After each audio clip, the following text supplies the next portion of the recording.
Frère, sœur bien-aimés, écoute avec ton cœur. Voici les signes qui accompagneront ceux qui auront cru. Cette parole de Jésus, tirée de l'Évangile selon Marc chapitre 16, verset 17, n'était pas une promesse réservée à quelques élus. Non, c'était une révélation brûlante pour quiconque marche dans la foi avec les yeux grands ouverts sur le surnaturel de Dieu. Car oui, Dieu donne des signes, et quand il s'apprête à accomplir quelque chose de grand dans ta vie, il ne le fait jamais dans le silence absolu. Il parle, il prépare, il aligne chaque détail. Il te montre, à travers des murmures que le monde ne peut entendre, qu'il est en train de bouleverser ta destinée pour toujours. As-tu déjà ressenti au plus profond de ton être qu'un changement venait, sans pouvoir l'expliquer? As-tu déjà vu des relations s'éloigner doucement, des liens se défaire comme des fils usés, des portes s'ouvrir toutes seules ou se fermer sans raison apparente? Ce ne sont pas des coïncidences, ce sont des signes, des empreintes divines, des marques de la main du potier sur l'argile de ton existence. Aujourd'hui, je vais te révéler 10 signes puissants que Dieu t'envoie quand il prépare une bénédiction si grande que ton imagination actuelle ne peut même pas la contenir. Reste avec moi jusqu'à la fin, car je vais aussi te guider dans une prière profonde, une prière d'onction, pour que ton cœur soit prêt à accueillir cette visitation divine qui approche. Si ce message fait vibrer quelque chose en toi, si ton âme se reconnaît déjà dans ces mots, abonne-toi dès maintenant à la chaîne Inspiration Biblique. Active la cloche pour ne rien manquer. Aime cette vidéo. Partage-la à une personne que tu aimes, car ton geste peut devenir la lumière dont quelqu'un a besoin aujourd'hui. Et toi, quel signe as-tu déjà perçu dans ta vie? Quel frisson intérieur, quel détachement, quelle paix étrange? Écris-le en commentaire. Ton témoignage peut réveiller la foi d'un frère ou d'une sœur qui lit ces lignes en ce moment même. Dans toute la Bible, jamais Dieu n'a accompli une œuvre majeure sans avoir d'abord semé des signes sur le chemin de ses enfants. Avant le déluge, il a averti Noé et lui a donné des plans précis. Avant la naissance du Sauveur, une étoile a guidé les mages à travers le désert. Avant la délivrance d'Israël, les plaies d'Égypte ont été autant de signes éclatants de la puissance divine. Et aujourd'hui encore, Dieu agit exactement de la même manière. Il est le même hier, aujourd'hui et pour l'éternité. Il parle, il prépare, il avertit. Il attire ton attention avec tendresse et fermeté parce qu'il t'aime trop pour te laisser dans l'ignorance. Le problème, c'est que beaucoup de ces enfants passent à côté de ces signes. Ils les prennent pour des perturbations, des échecs, des pertes, alors qu'en réalité, ce sont des appels divins, des invitations à t'aligner plus profondément avec sa volonté parfaite. Dans Ésaïe 43, 19, Dieu déclare: « Voici, je vais faire une chose nouvelle, elle va germer, ne la reconnaîtras-tu pas ?» Cette question résonne encore aujourd'hui comme un coup dans ton cœur. Vas-tu reconnaître ce que Dieu est en train de faire? Vas-tu voir sa main derrière chaque silence, chaque changement, chaque porte qui se ferme? Vas-tu comprendre que derrière l'inconfort se cache souvent une bénédiction en train de naître? Aujourd'hui, tu vas découvrir les 10 signes prophétiques que Dieu place sur ton chemin quand il s'apprête à t'élever plus haut que tu n'as jamais osé l'imaginer. Et si tu ouvres ton cœur, ces signes deviendront pour toi des balises lumineuses, des témoins vivants de son amour actif dans ta vie. Avant d'agir de façon spectaculaire, Dieu agit dans le secret. Avant même le secret, il envoie des signes. Si tu ne les discernes pas, tu risques de manquer la saison la plus importante de ton existence. Mais si tu ouvres tes yeux spirituels, tu verras que Dieu est déjà en mouvement. Il marche devant toi. Il prépare la terre de ton avenir. Voici les 10 signes prophétiques que tu ne dois surtout pas ignorer. 1. Le détachement soudain. Quand Dieu prépare une bénédiction immense, il commence souvent par t'alléger. Tu sens soudain que certaines relations s'éloignent sans dispute, sans colère. Tu n'as plus les mêmes conversations. Des lieux qui étaient ton quotidien deviennent étrangement lourds. Des habitudes tombent d'elles-mêmes. Tu ne sais pas pourquoi, mais tu sens au fond de toi qu'il faut t'éloigner. Ce n'est pas de l'ennui, ce n'est pas de la fatigue, c'est le souffle de Dieu qui retire ta paix de certains endroits pour la rediriger vers la terre promise qu'il a préparée pour toi seul. C'est Dieu qui purifie ton cercle, ton environnement, ton cœur. Cela peut faire mal, car tu as aimé ces personnes, tu as investi du temps, des larmes, des prières. Mais Dieu voit ce que tu ne vois pas encore. Pour te faire entrer dans la saison suivante, il doit créer de l'espace. Regarde Abraham. Dieu lui a dit « Quitte ton pays, ta parenté, la maison de ton père », sans lui montrer la destination. Abraham n'avait qu'un signe, le détachement. Et ce détachement a ouvert la porte à la promesse. Si tu vis cela en ce moment, ne résiste pas. Ne t'accroche pas à ce que Dieu retire doucement de ta vie. Ce que tu perds aujourd'hui prépare l'espace que la nouvelle bénédiction exigera demain. Laisse partir ce qu'il enlève. Ce n'est pas une perte, c'est une délivrance déguisée. C'est Dieu qui fait place nette pour y déposer ce que tes mains actuelles ne pourraient même pas porter. 2. L'agitation intérieure inexpliquée. Tu te réveilles un matin et tout ce qui te suffisait hier te semble soudain fade. Tu n'as aucun problème apparent. Personne ne t'a blessé. Et pourtant, une agitation profonde s'est installée en toi. Ton âme ne trouve plus sa place là où elle se reposait. Tu regardes autour de toi, rien n'a changé. Mais en toi, tout a bougé. C'est un signe puissant. Quand Dieu veut t'élever, il commence toujours par déranger ton confort spirituel. Il souffle une soif que rien d'humain ne peut étancher. Tu ressens une aspiration vers plus de profondeur, plus de prière, plus de silence, plus de lui. C'est Dieu qui t'appelle hors de la berge tranquille. Moïse gardait paisiblement les brebis jusqu'à ce que le buisson brûle. Cette agitation intérieure l'a poussé à s'approcher. Et cette approche l'a conduit à sa destinée. Si tu ressens cette soif aujourd'hui, ne la calme pas avec des distractions, ne la noie pas dans le bruit. C'est une convocation céleste. Dieu ne te laisse plus en paix, parce qu'il t'aime trop pour te laisser stagner. L'agitation n'est pas un trouble, c'est le battement d'ailes de l'aigle qui va bientôt décoller. 3. La fermeture répétée de portes. Tu as tout fait pour que ça marche. Tu as prié, jeûné, insisté. Et pourtant, cette porte reste fermée. Pire, même celle qui s'entrouvrait se referme brutalement. C'est un signe. Quand Dieu ferme une porte, ce n'est jamais pour te punir. C'est pour te protéger, te rediriger, te garder pour quelque chose de plus grand. Dans Acte 6, Paul voulait aller en Asie prêcher l'Évangile, mais l'Esprit Saint l'en a empêché. Pourquoi bloquer un apôtre? Parce que ce n'était pas le bon lieu, ni le bon temps. Plus tard, Dieu l'a envoyé en Macédoine où une moisson immense l'attendait. Les portes fermées ne sont pas des refus, ce sont des redirections divines. Si tu vis cela, ne force pas la serrure. Bénis Dieu qui ferme. Car derrière cette porte close se cache peu, être un piège que tes yeux n'auraient pas vu. Fais-lui confiance. Il connaît le chemin que ton cœur n'a même pas encore imaginé. 4.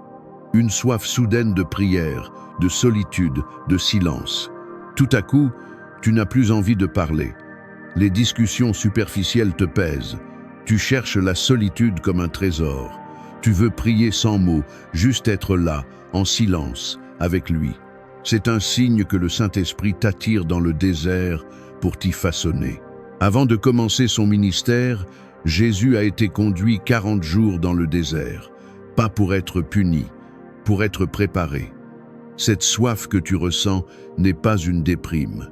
C'est une invitation dans le lieu secret où Dieu parle le plus clairement. Obéis, éteins ton téléphone, ferme la porte, entre dans ta chambre et attends-le. Ce que Dieu te dira dans le silence changera ton bruit quotidien pour toujours. 5. Des attaques spirituelles inhabituelles. Tu étais en paix et soudain tout s'agite. Des combats que tu n'avais jamais connus surgissent dans ta maison, ton esprit, tes relations. Tu pries et ça semble empirer. Ce n'est pas un abandon, c'est un signe que quelque chose d'énorme approche.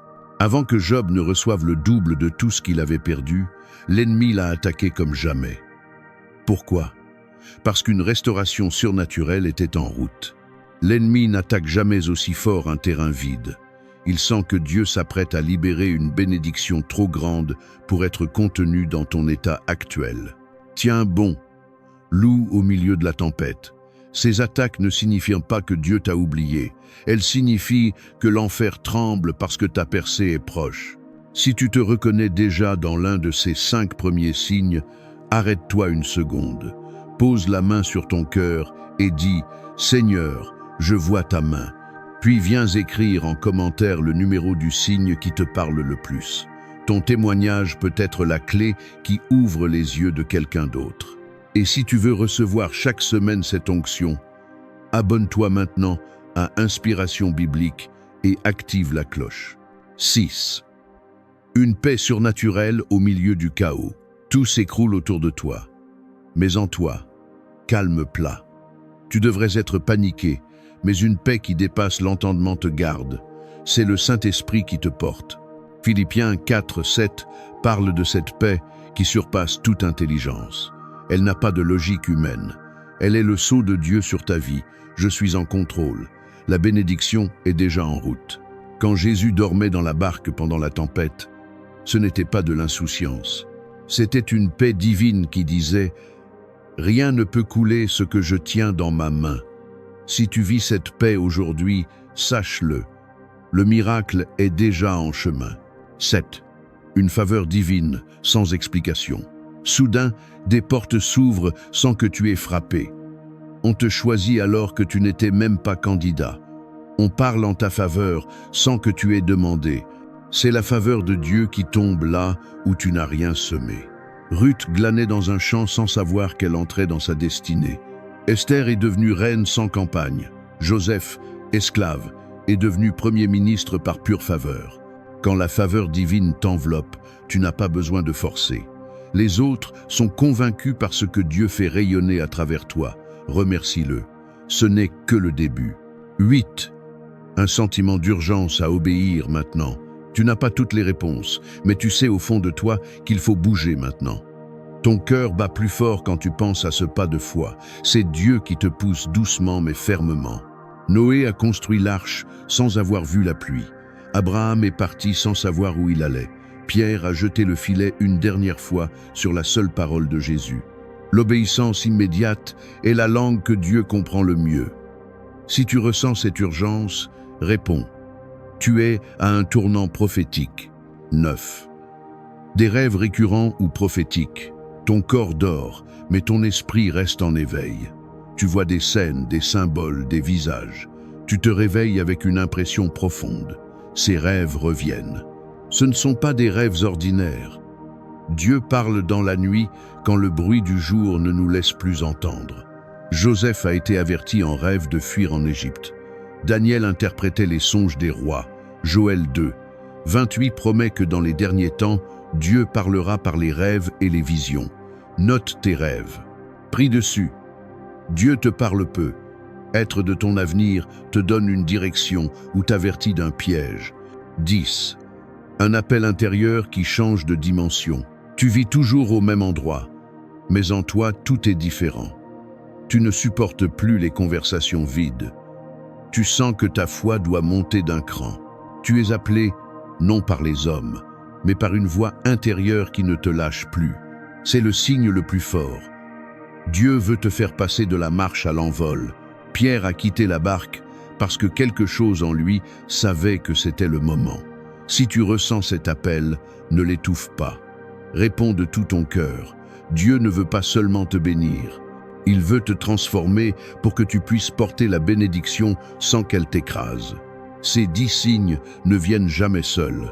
Ils s'entrelacent dans un dessein divin que seule la révélation peut éclairer. Et derrière chaque signe se cache une vérité plus profonde. Voici, maintenant, 5 voltérités puissantes que Dieu veut graver dans ton cœur aujourd'hui. 1. Dieu purifie toujours avant d'élever. Avant la bénédiction vient le feu. Avant la gloire vient la séparation. Tu ne peux pas entrer dans ta saison de destinée avec les impuretés de la saison passée. Quand tu perds des relations, des habitudes, des sécurités, ce n'est pas toujours un échec. C'est souvent Dieu qui passe ton cœur au creuset pour faire fondre tout ce qui pourrait déformer la bénédiction à venir. Jean 15, 2. Tous arbres qui portent du fruit, il les monde afin qu'ils portent encore plus de fruits. Même ce qui marche déjà doit être taillé. Ce que tu vis comme une perte est parfois un raffinement d'amour. Lève les yeux, l'élévation approche. 2. Dieu teste la fidélité dans les petites choses avant de confier les grandes. Ce que tu vis aujourd'hui dans l'ombre, dans le secret, dans le quotidien, Dieu le regarde. Il pèse ton cœur dans les détails que personne ne voit. David était fidèle avec quelques brebis avant de régner sur une nation. Joseph était fidèle en prison avant de gouverner l'Égypte. Ton attitude aujourd'hui détermine la taille de demain. Sois fidèle là où tu es, et Dieu t'ouvrira là où tu n'oses même pas rêver. 3. Dieu cache souvent sa gloire dans l'ordinaire. Le Sauveur du monde est né dans une étable. Moïse a été appelé dans un désert. Gédéon battant le blé dans une cachette. Dieu se voile dans la simplicité pour ne se révéler qu'à ceux qui cherchent avec le cœur. Ne méprise pas ta saison actuelle. Ton quotidien peut être le lieu où Dieu dépose lentement la prochaine dimension de ta destinée. 4. Dieu parle plus souvent par les interruptions que par les accomplissements. Dieu est le maître du kairos, ce temps divin qui interrompt nos plans pour y injecter sa volonté. La lumière sur le chemin de Damas a interrompu Saul et a donné naissance à Paul. Si Dieu interrompt tes projets, ne panique pas. Il te repositionne pour quelque chose que ta logique n'aurait jamais pu planifier. 5. La taille du combat annonce la taille de la bénédiction. Plus la bénédiction est grande, plus le feu préalable est intense. Job a tout perdu avant de tout recevoir en double. Jésus a porté la croix avant la résurrection. Si tu traverses une saison de combat profond, c'est peu être parce que tu es plus proche que jamais de la plus grande bénédiction de ta vie. Tiens bon, le matin vient. Voir les signes, c'est bien. Y répondre, c'est ce qui change tout. Voici maintenant 7 actes puissants que tu dois poser pour accueillir la bénédiction que Dieu prépare. 1. Sanctifie ton environnement. Moïse a dû ôter ses sandales avant de recevoir l'appel. Prépare ton atmosphère. Fais le ménage spirituel et physique. Retire ceux qui volent ta paix. Crée un espace où Dieu se sent chez lui. 2. Embrasse le silence de Dieu. Quand Dieu se tait, il travaille. Abraham a attendu 25 ans en silence. Ce silence n'est pas absence, c'est gestation. Reste fidèle même sans réponse sensible. 3. Obéis sans tout comprendre. Dieu ne te donnera jamais toute la carte d'avance. Il te donne un pas. Fais-le. La foi commence où la compréhension s'arrête. 4. Cultive la fidélité dans les petites choses. Ce que tu fais quand personne ne regarde détermine ce que Dieu te confiera quand tout le monde regardera. 5. Rends gloire à Dieu au milieu du combat. Paul et Silas ont chanté en prison, et les chaînes sont tombées. Ta louange dans la vallée est l'arme qui ouvre les cieux. 6. Renouvelle ton intelligence par la parole. Romains 12, 2. Tu ne peux pas recevoir une œuvre nouvelle avec une mentalité ancienne. Plonge dans la parole jusqu'à ce qu'elle te transforme de l'intérieur. 7. Déclare par la foi ce que Dieu prépare. Ta bouche est une arme prophétique. Commence à déclarer la victoire avant de la voir. Ce que tu confesses avec foi devient réalité dans le spirituel avant de se manifester dans le naturel. Et pour sceller tout cela, laisse-moi te raconter une parabole céleste. Il était une fois un veilleur posté nuit après nuit au sommet d'une haute montagne, une lampe à la main. Cette lampe n'émettait aucune lumière visible, aucun feu, aucune flamme. Les passants se moquaient. À quoi bon veiller avec une lampe éteinte? Mais le veilleur avait reçu une promesse. Tiens-la allumée. Quand le temps viendra, elle brillera. Années après années, il obéit, dans le froid, dans le silence, dans le doute. Un soir, dans la nuit la plus noire, une voix intérieure lui souffla. Lève ta lampe. Il obéit.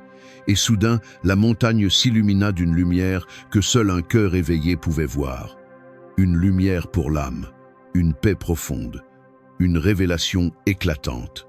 Il comprit alors, ce n'était pas la lampe qui était invisible, c'était lui qui apprenait à voir avec les yeux de la foi. Toi aussi, ta lampe est peu, être invisible aux yeux du monde. Mais elle éclaire déjà le ciel. Si ce message t'a touché au plus profond, fais ces 3 choses maintenant. 1.